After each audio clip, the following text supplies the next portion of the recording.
Hello, welcome to the Candidate Lounge podcast. My name's Tom Bennett, and as ever, I'll be your host.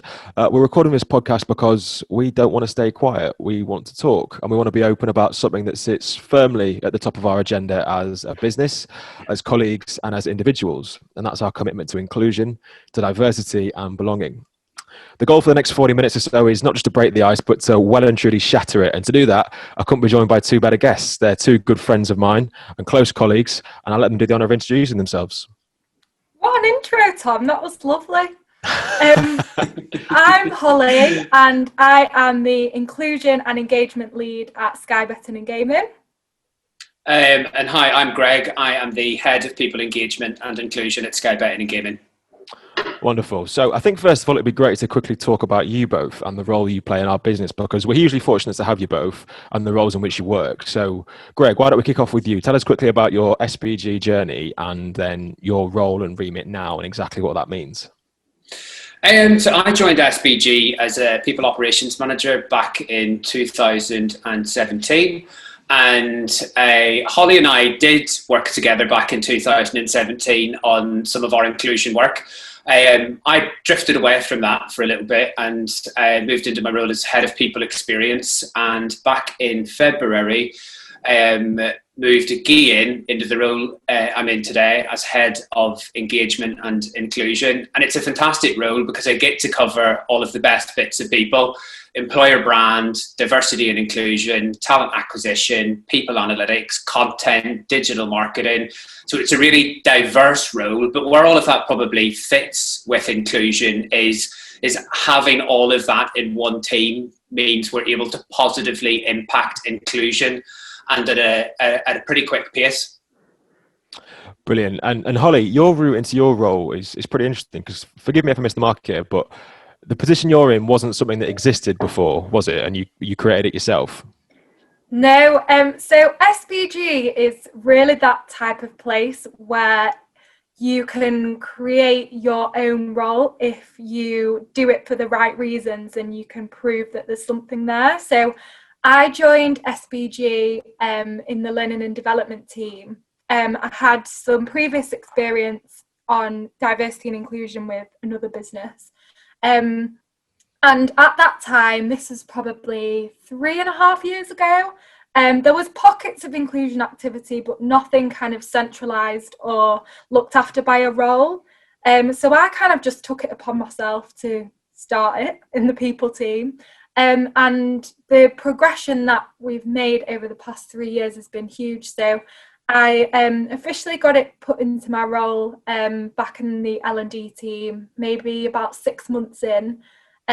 Moved over to be an inclusion exec, and then when Greg got put into his position, became inclusion lead, which is amazing really, because I kind of get to live my life purpose in a job every single day, which is something that I guess not many people get to say. So yeah, it's amazing.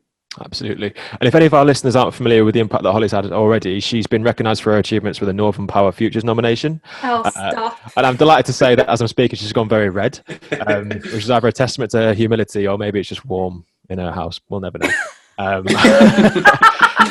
I think it'd be really easy, though, to sit here for 40 minutes or so and talk about the really wonderful things that we're doing to make SBG a better place. But I think, first of all, what I want to do is really set the scene for our listeners and be really honest about the journey we're on and why we're on it. So the first thing I want to ask is if you can give us a bit of an insight into the landscape of our business as it's grown to what it is today, and whether throughout that time, D&I has always had a seat at the table in the same way that it does now.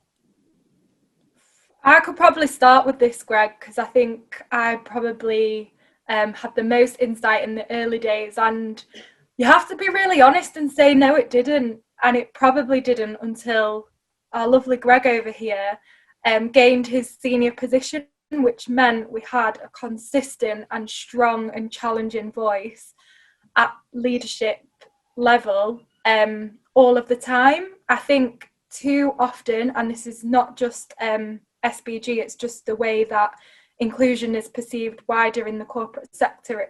It's an extra, it's a nice to do.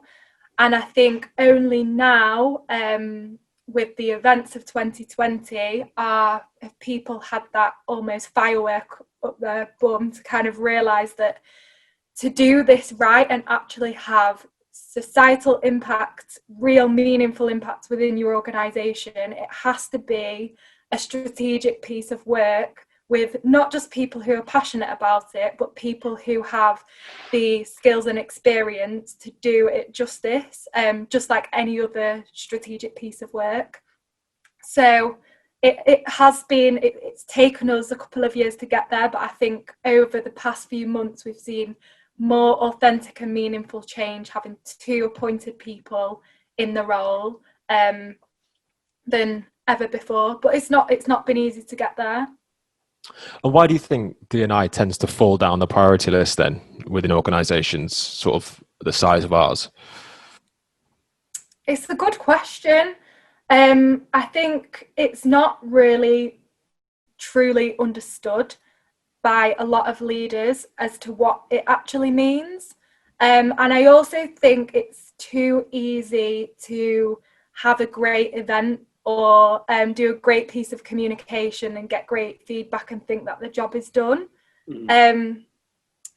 But it's a tricky one, Greg. I don't know if you've got anything to add to that. I think it's probably important to say you've got to decouple the two different things driving two different outcomes.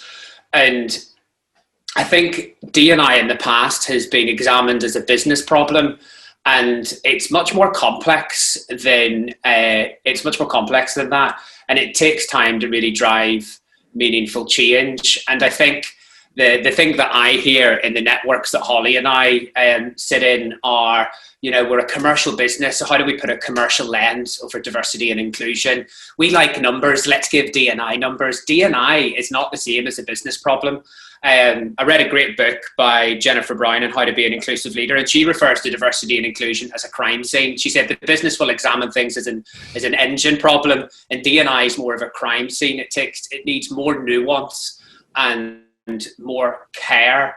And I think a lot of businesses want to accelerate their efforts in D&I and for it to pay a dividend quickly.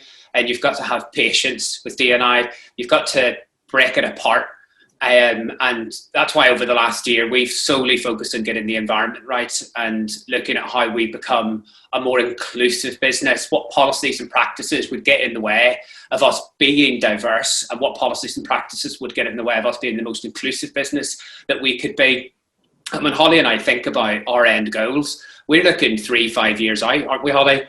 We're not looking at success 12 months in, although we've achieved a lot over the last year. This work is going to continue on for the next 5 to 10 years. And businesses have to accept that. And you've also got to accept that you cannot leave the problem of diversity and inclusion for one person to deal with. These roles out there in the market at the minute of fixed term D&I professionals, what, you expect to fix your D&I issues in 6 months? Good luck, pal. We've got to do more and do better. And if businesses want to do better and they want D&I to have a seat at the table, take it seriously. Appoint a team, and devolve accountability. Break away from traditional practices of having an exec sponsor and employee resource groups, and look at how you could really weave it into your business properly. I think, Greg, you just made me think of something then as well. I honestly think a lot of people are bored of it and they're frustrated with it. It's been around for all this time and we've not seen significant change. But I think one thing we always say is look outside of your organisation. Has the world solved these problems? All of the systemic issues that exist around us every day that we know about influence what we see in the workplace. And until that's right, what's the term, Greg? We experience the symptoms of what happens. The workplace experiences the symptoms of what happens in the wider world. So I think you've got to look much more holistically at inclusion rather than just how to fix it in your organisation. And do you think that we can go beyond the organisation and look at the industry? Do you think that our industry suffers with a D&I issue, or is that just an easy thing to blame? I think we know that there's a gender imbalance in tech. We're aware that we are underrepresented in certain areas across the betting and gaming industry. And things like the All In Diversity Project have been good tactics to put a lens over the why and what can we do to move forward on those things. But as Hollie has just said, that we suffer the symptoms of a wider societal problem. So it's not as easy as just setting targets to fix the gender imbalance. You've got to think about what are the practices and policies that have led to inequity and have meant that women have not taken a career path into technology. We've got to remind ourselves that for quite some time, the career paths of men and women were dictated due to societal norms and constructs, and it takes time to break those apart. And we've had some successes with that, through our Tech Academy program, and no longer having it as a requirement to have a degree discipline associated with technology, and things like that have helped. But there's more that we can do, and I think that I just go back to my earlier point. This is a very complex issue. And it's never going to be solved by setting targets. The work is bigger than that. Brilliant. Right then, let's get into the pledge then. So we've titled this podcast "The Pledge and the Playbook." So let's get into what that means. So first of all, let's start with the pledge. What is it? So when we first set out as our new little inclusion duo of myself and Greg, we knew that we had to align and gain commitment from our leadership team. So we had to move from all the talk and conversations that had happened over the past year to a solid commitment and alignment from the leadership team, because these things need their accountability, need their support, and need them to drive it. So we spent a lot of time working with the leadership team to help them understand what role they would need to play and what types of actions, behaviours, things they need to think about in their decisions to role model being an inclusive leader and set the tone for the organisation. So our pledge is, we kind of broadly split into three areas. So our leadership pledge is the commitments from our leadership team, broken down against our three values. We've got our people pledge, which sets out the expectations of all of us who work in the business. And then finally, we've got a section on how do you call it out. We know that we need to drive powerful allyship across SBG. And we need to know that we need people to be brave to call things out when they aren't right. So they're kind of like the key foundations of what the pledge is. And how was this idea born? I think picking up this role in February, the biggest thing for me was moving from talk to commitment. So Hollie had made huge progress over the previous 2 years on diversity and inclusion. And a lot of the work that had been done was establishing work streams to focus on specific areas like gender, LGBTQ, and we'd done a lot around raising educational awareness through various events. But the one thing that was outstanding for me was, where is our commitment to inclusion? How have we actually demonstrated as a business that we take this seriously? And that's where the pledge came from. It was the first step in our leadership team making serious commitment to all 1,500 employees across Sky Betting and Gaming around, this is what it's going to take for us to create an inclusive SBG. And to hold them to account for that pledge, we created the 6 signals of change. And that was inspired by Connor, the CEO of Flutter, because as we were doing this work, Connor said, what are your signals of change? How will you know you're actually achieving anything with that? Yeah, it's really difficult, pledge. Isn't it, to measure this sort of thing? Yeah, it's what it is, especially if your targets are more associated around gender and etc. and targeting that, but measuring and targeting cultural change is much harder to do. So that's why we created the 6 signals of change that we've committed to measuring across our business on a quarterly over a quarterly period, as well as balancing quantitative and qualitative approach to that. Hollie and I, as we move into 2021, will also hold focus groups across different parts of the business to really understand for people, do you feel and see these signals of change? And the positive thing is, because we've created a framework that's clear and signals of change that are clear, we can see that we're moving in the right direction with it. And then these signals of change have also provided us with, where's the next opportunity going to come from on our inclusion work? To answer your question though, Tom, where was the pledge born? It was actually in a coffee shop in Leeds over a green tea and a cookie. There you go. Genius comes in weird places, but no, that's brilliant. And I guess the next thing I want to ask is what the challenges are, and how receptive have you found that we as a business have been to improvement so far, and to actually digesting this and actioning it. This stuff is never easy, because you are talking about educating people and changing mindsets on things that people have known and done their whole lives. And you only know, all of us only know what we know, and no one can be blamed for that, and it's not a negative thing. So I guess we're always going to come across challenges of challenging people's behaviour or actions, decisions.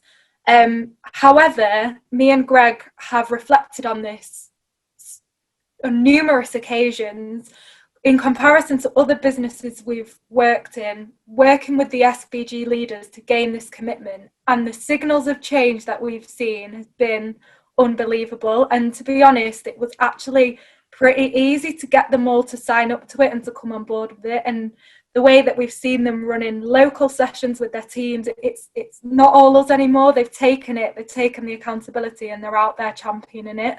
And I don't think we could have asked for much more. I think I completely agree with that. I think the challenge has come in that we want to do this. We're committed to doing it. There's absolutely no question at all that we'll sign this document. The bigger challenge for us has been translating that pledge into meaningful everyday actions and behaviours. And helping our heads of and directors to understand, I'm committed and I've signed up to it, but what does that look like in my day job? And that's where the inclusion playbook came into play, so that we started giving people meaningful, tangible actions to work towards, and to be really clear on what it actually takes to be an inclusive leader. Brilliant. And is there a timeline? Have you set yourselves a target for, I guess, delivery? Is there a period in which you want to achieve certain goals with this, or is it ongoing improvement that is going to just be small incremental steps and just that ongoing? 2020 has been fast paced. Hollie and I have been under pressure for the last 12 months to 8 months to deliver on this and to see meaningful change. We set out a strategy that covered 5 key areas, and 2 of those areas were getting commitments and a sign up to the pledge from the leadership team, and then launching the playbook with meaningful training. So that strategy has had key milestones over the last 8 months that we held ourselves to account for, to deliver upon, and we've hit most of those milestones over the last 8 months. And as we move into 2021, we'll do exactly the same thing. We'll break it down into smaller steps and go after what matters most first. Because I think as Hollie has, we've both worked in D&I for the last 5-6 years, and one thing that we've learned is that with diversity and inclusion, it's too easy to go after everything at once. And your heart tells you that I want to change the world. I want SBG to be the best place to work, and I want the world to be the best place that we can all live in. Reality tells you, and your head tells you can't achieve that all at once. So I think, as you said, Tom, breaking it down into steps, having key incremental milestones to measure your change has been incredibly important for us. Excellent. So you mentioned the playbook there, And that's the next element of what I want to discuss throughout this podcast. So why don't you lift the lid on exactly what that is and how that's come to fruition as well? I feel like Greg's just staring at me. Don't all go at once. The playbook, like Greg referenced before, it brings to life what do we mean by those commitments in the pledge. How do I actually become an inclusive leader? What does that practically look like? So the playbook is a living and breathing document which all of our employees have access to, whether you're a leader or not, which is broken down into different sections of the employee life cycle. So things like hiring, promotions, opportunities, culture, flexibility, and gives you some reflective questions, information to challenge yourself. It's really simple questions, but things that will just catch you out and make you question your decisions, to make sure you're making bias-free, transparent and fair decisions. So it's all about it, kind of like leaders can dip in and out of it. It's very self-sufficient. It's, again, devolving that accountability so that people don't have to come and ask us all of the time. It's they can then own and feel confident that they're making decisions in the right way and challenging themselves and their peers. And it was created as well based on feedback that we'd had with heads of and directors when we were looking at how we really tackle things like gender pay gap. The thing that our leaders told us they wanted the most was practical examples on how to be inclusive. So that there's real challenging questions in there, as Hollie says, that would you be quite happy to hand your pay decisions over to another head of and director to examine? And do you always pick the same people for projects and new opportunities?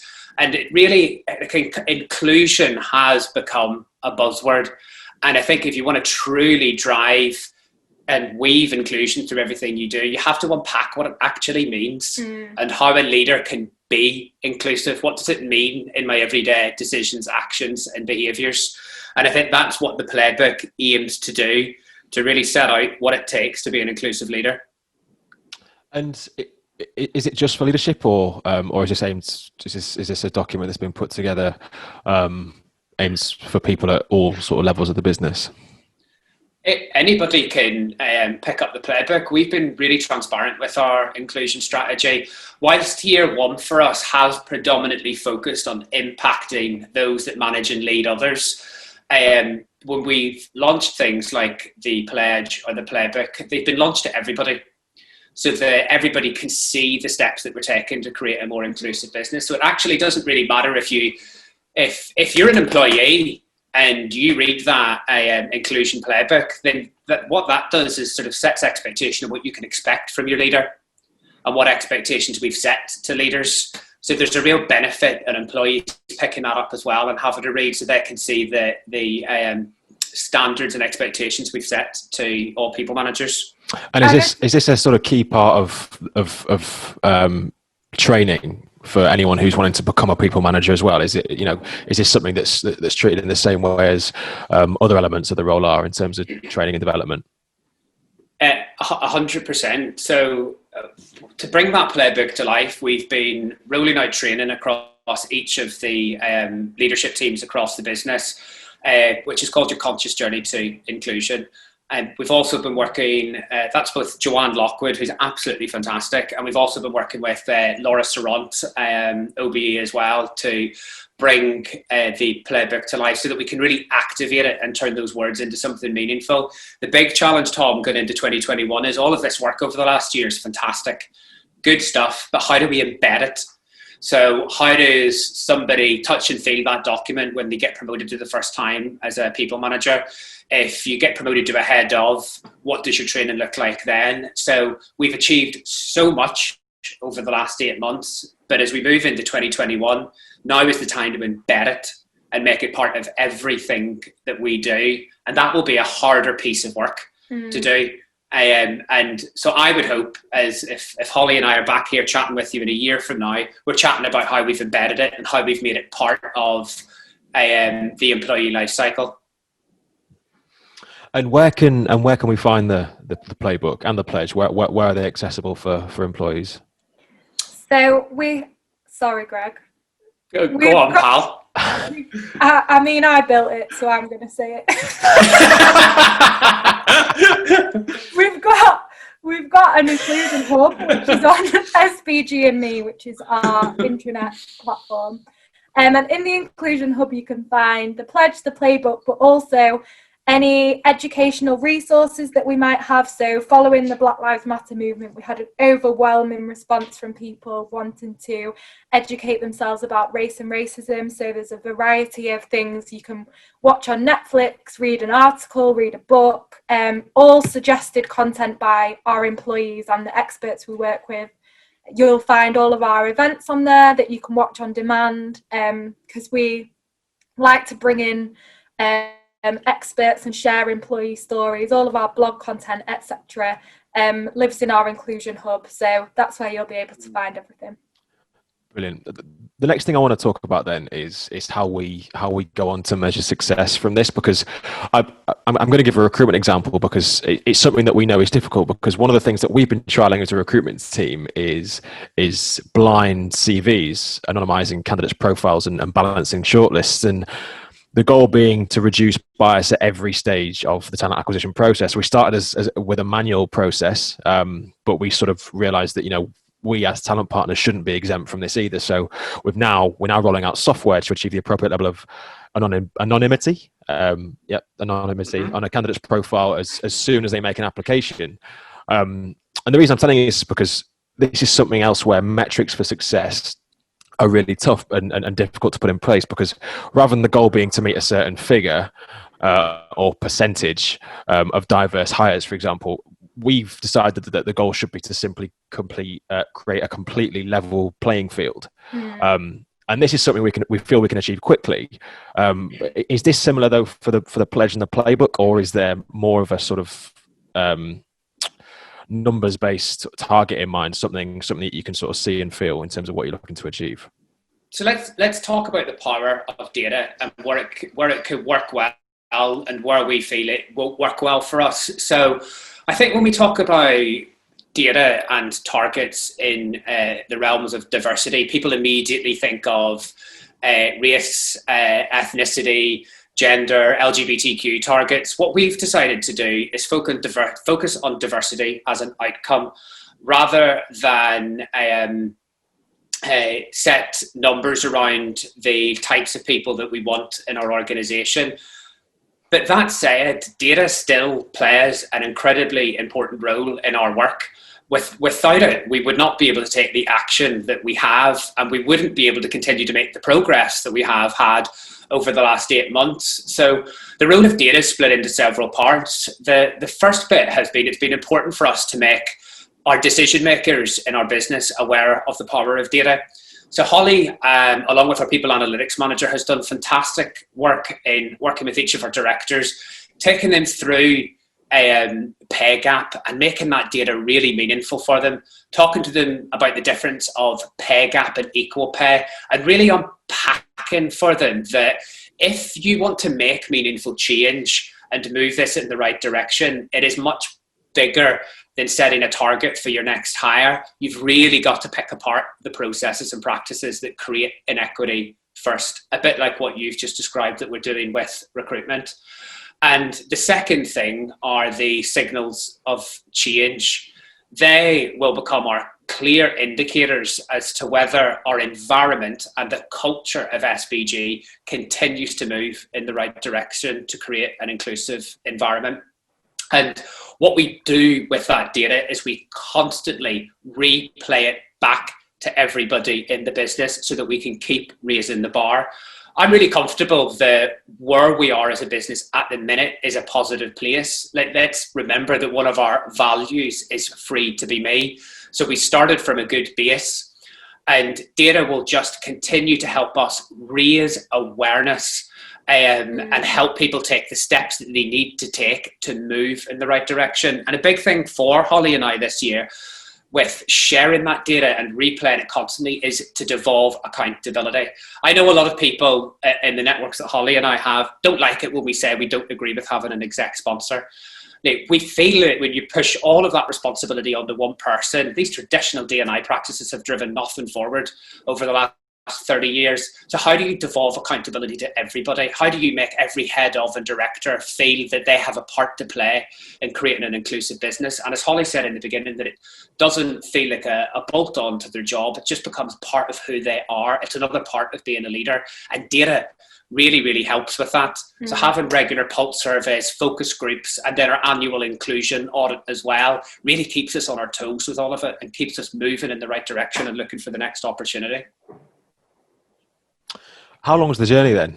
Because it sounds like we're in a really good place, and that whilst there's a lot of work to be done, what you've achieved is sizable in quite a short amount of time. So I guess, what's the roadmap? How long will this journey last? Is it ever an ever ongoing thing?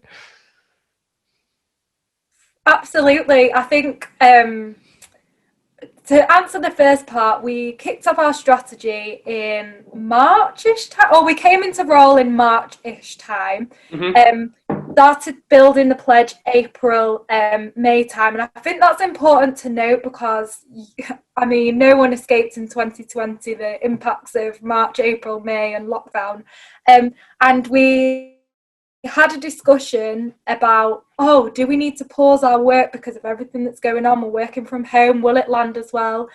And we went to our leadership team and we said, the times when inclusion falls down, but when you should be most aware of it is in a crisis. And that's exactly what the country was facing. So if anything, we've probably gone harder on our strategy and the work that we've done because of everything that's happened this year.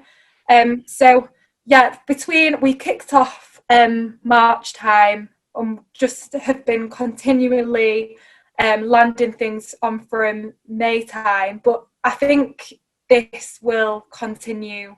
I can't see a world, and it's probably quite a sad reality really, I can't see a world anytime in the future where businesses won't need an inclusion team, whether that's because of representation issues or because of that, what Greg was referring to around inclusion and that feeling of everyone belonging. The more differences and complexities and life situations that happen in the world, the more that teams like ours will be needed to make sure everyone does have that level playing field. So I can't see us not being around anytime soon. For anyone who was wondering, we'll be here. Definitely. And I think that goes back to don't treat it like a business problem and put the same lens over it as you would any business strategy or product strategy. It's much different to that. It's more nuanced and more complex. And to assume that it might have an end goal would be to assume that society and the status quo will just always stay as it is today. There'll be societal impacts over the next 5 years, environmental impacts. Things will change over the next 5-10 years in society. And as a result, that means that things will change around how we work and when we work and how we work in a business. So there'll always be a role for an inclusion team to really consider what's our role in all of that. And the perfect example, as Hollie has said, is COVID, because that throws up inclusion dilemmas, doesn't it?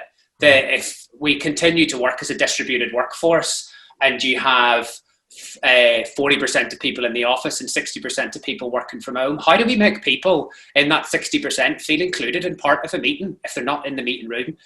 So that those types of changes into society will still be felt over the next 5 to 10 years.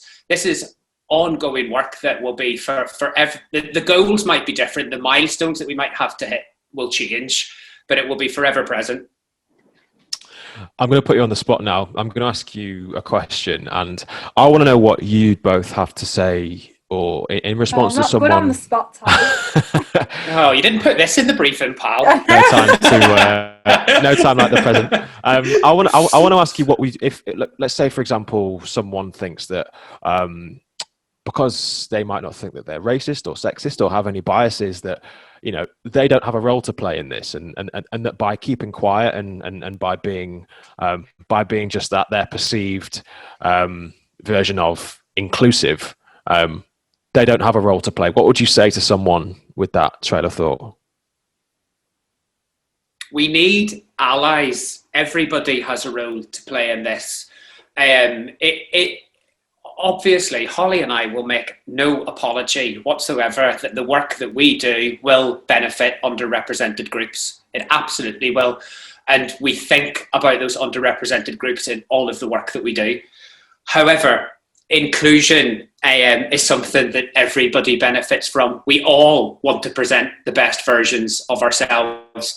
And to do that, everybody needs to play a role in that. So if you're a head of and you don't fit into one of those categories, you are a decision maker in our business. Your everyday decisions and actions play a role in whether those groups of people can feel if you can come and present the best version for yourself. So we need, one of our focuses next year in our strategy will be, how do we keep building better allies and create powerful allyship across our business, and bring everybody with us so that everybody understands the role in that. And that's I guess the work that the Inclusion Playbook has started to do, so that everybody understands what it takes to be inclusive, and that it's not just one of the reasons we devolved our employee resource groups and are now moving to networking is you cannot leave these problems to underrepresented groups to solve. It is a problem that belongs to all of us and will take something from all of us to move it forward. Problem shared is a problem solved. Hollie, Yes. we'll move, just to add on to that, what would your advice be then to someone who's new in the business and wants to make an impact, wants to help create change and play a part? You know what? I'd made up a really good answer in my head to the previous question and I moved on. You want to know my other answer first? Yeah, go on. Give me that one first. Because I was about to drop a quote. Go on then. We all love quotes. So, I like the quote, if you're not being deliberately inclusive, you might be being accidentally exclusive. And I think that's something we can all think about. Just because you count yourself as a nice person, you don't really tend to do any harm. You think everyone's equal and the world's lovely. That you've kind of probably being quite ignorant to the different situations that exist around you. And we had a really good keynote when we launched the pledge that said, if you're not being deliberately inclusive, you could be, as a leader, you could be denying someone their potential. And I think that's powerful to think about it that way. So it's almost like, rather than thinking this has nothing to do with me, actually, by doing nothing, you could actually be having quite a negative impact. Then what was the next question? I just wanted to get my answer out there. I'm glad you made me reverse, because that was a really nice answer. But the second thing I asked you was, what would your advice be to someone who's maybe new in our business and wants to play a part, wants to create change, and wants to know what they can do to help? Well, first things first, I'd say pick up a copy of the pledge, understand what our inclusion strategy is and the vision and our values, because I think we do take quite a different approach to what other organisations do. So you might be joining the business thinking, I want to get involved and join an employee resource group, and actually that's not, we run things quite differently here. But having said that, there's still a wealth of opportunities for people to be an advocate, be an ally, speak up. So I'd say really understand that, play the pledge, and be thinking about, are you living that in, how can you live that as an SBG employee in your everyday life here? And also, how are you taking that ally role of whether you're in an underrepresented group, you're a bit different to other people, anything like that, or not? Are you speaking up when things aren't right? From day one, we'd encourage you to either challenge us, challenge your leaders, challenge your leadership team when you see that things aren't being lived, because your fresh pair of eyes is so valuable to us. And keep feeding back to us on things. Me and Greg, between us, we might sound like it, but we don't know everything. So come and share your experiences of things that you've seen worked well, or if there's something missing. Yeah. That's where you can add value to us. But also, as a new starter, put that accountability on your leader for how are they owning inclusion, and don't be afraid to do that. Wonderful. Well, I think that's a really nice place to wrap things up then. Thank you both so much. It's been an absolute pleasure to talk to you. For anyone interested in reading more about our commitment to D&I, check out skybeccareers.com/inclusion and diversity. I'll make sure there's a link to the page within touching distance of wherever you're watching or listening to this podcast. And again, thanks for tuning in. We're really grateful. We welcome your feedback. I'd love to know what else you'd love to hear discussed in our Candidate Lounge podcasts. From Hollie, me and Greg, take care. Thanks, Tom. See ya.